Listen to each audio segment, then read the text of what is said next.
This Korean backyard trick replaces fertilizer forever. Yeah, big agriculture really doesn't want you to know about this. Welcome to Gardening Simplified, folks. You're not struggling because your soil is bad. You're struggling because you've been trained to feed plants instead of building the biology that actually feeds them.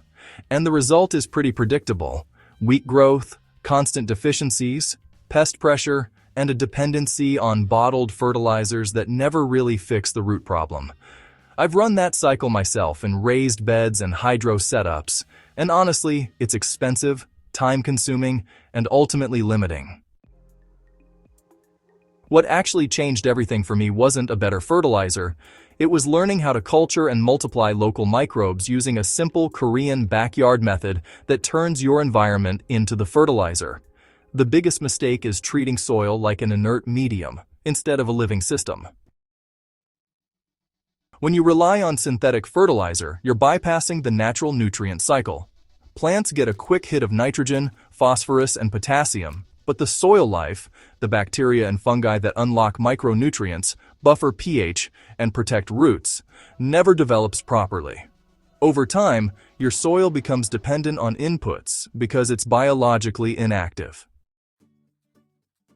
Once I shifted to cultivating microbes instead of feeding nutrients directly, I saw the difference within weeks. Leaves thickened, growth became steady instead of erratic, and pest issues dropped without spraying anything. That's because microbes not only feed plants, but they also regulate the entire ecosystem around the roots. The foundation of this method is collecting indigenous microorganisms from your own environment. This is where most people overcomplicate things, but it's actually simple. You're not buying microbes, you're capturing the ones already thriving in your area. I use plain white rice as a capture medium. Cook it slightly dry, let it cool, then spread it loosely in a shallow wooden or plastic container. Cover it with breathable material like paper or cloth, not plastic wrap. Then you place it in a shaded, undisturbed area, under a tree, near leaf litter, or along a fence line where the soil is rich and alive. After about 3 to 5 days, depending on the temperature, the rice starts to colonize with this white, fuzzy growth. That's exactly what you want to see. If it turns black or starts to smell rotten, you probably placed it somewhere too wet or without enough air. But when you do it right, it should smell just a little bit sweet, kind of like mushrooms. That colonized rice is actually your first stage of indigenous microorganisms. Stabilizing those microbes turns them into a long-term soil inoculant. Fresh microbes are pretty fragile, so to store and multiply them, you just mix that colonized rice with an equal weight of brown sugar. The sugar draws out the moisture and puts the microbes into a dormant but stable state. I mix it all by hand until it forms this crumbly, slightly wet texture, sort of like damp brown sugar. Then, I pack it loosely into a jar and stash it in a cool, shaded spot. This mixture can actually last for months, and when you're ready to use it, you just activate it by diluting a small amount in water. A good working ratio is about 1 tablespoon per liter of water for soil drenching, or you can go a bit weaker if you're applying it to seedlings. In raised beds, I'll water this directly into the soil every 7 to 10 days when establishing biology. In established beds, once every few weeks is enough to maintain activity. Fermented plant juice is where this method becomes incredibly powerful. This is the part most gardeners overlook, and it's where you can customize your fertilizer using plants that are already thriving in your environment. You collect fast-growing, healthy plant material, things like young weeds, sweet potato vines, or vigorous leafy greens. The key is harvesting them in the morning when their energy is highest. Chop them up and mix them with an equal weight of brown sugar. Pack the mixture into a jar, press it down lightly, and cover it with breathable material. Within 24 to 48 hours, it starts releasing liquid. That liquid is fermented plant juice, or FPJ. After about 5 days, strain it and store the liquid. This is highly concentrated, so you never use it directly. A standard dilution is 1 to 2 teaspoons per liter of water. So I use FPJ differently depending on the system, In soil, I'll apply it as a foliar spray or as a root drench about once a week during active growth. When it comes to hydroponics, I use extremely diluted amounts, closer to half a teaspoon per liter, and only after the system is stable, because too much organic input can really disrupt oxygen levels. What makes FPJ so effective is that it carries growth hormones, enzymes, and microbial metabolites from plants that are already adapted to your local conditions. Basically, you're not guessing what your garden needs, but you're just replicating what's already working.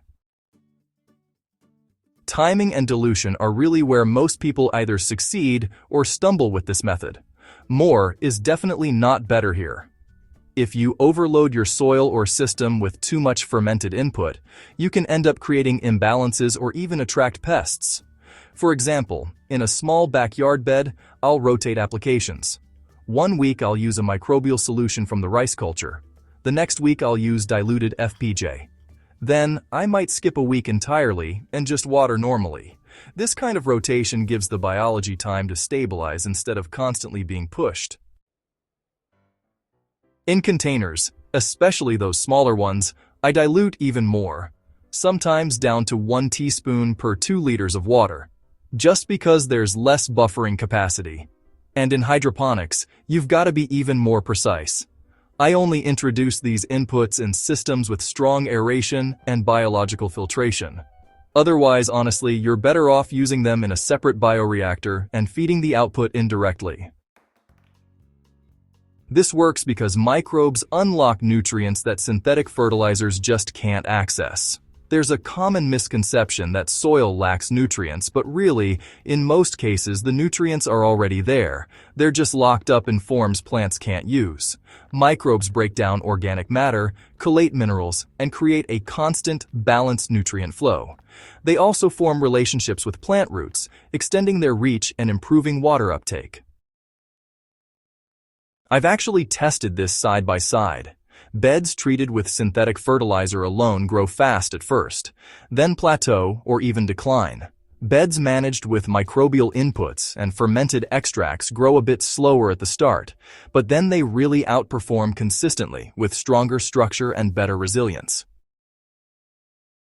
You can adapt this method to any scale without increasing cost. That's the part that surprises people.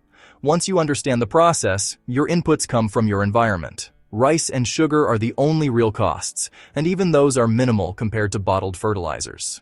In a small backyard, you can produce enough microbial solution and FPJ to support multiple beds with just a few jars. On a larger scale, you simply increase batch size. Nothing about the process fundamentally changes. I've even used this in semi-controlled hydrosystems by separating the biology from the root zone and feeding it in carefully. It's not as straightforward as soil, but it still works if you respect the biology. This isn't about rejecting all fertilizers. Rather, it's about replacing dependency with control. There are situations where supplemental nutrients make sense, especially in depleted soils or intensive systems. But the difference is, you're no longer relying on them as the foundation. The biology becomes the foundation, and everything else becomes optional. That shift changes how you approach gardening entirely. Instead of reacting to problems, yellow leaves, pests, slow growth, you're building a system that prevents those problems in the first place. And once you see it working, it's hard to go back to the old way. If you want better results, you have to start thinking like a soil builder, not just a plant grower. The biggest takeaway here is that your backyard already contains everything you need. The microbes, the plant material, the raw inputs, they're all there. This method just shows you how to capture and multiply them in a controlled way. Start small. Capture local microbes with rice. Stabilize them with sugar. Make a simple fermented plant juice from vigorous growth in your garden.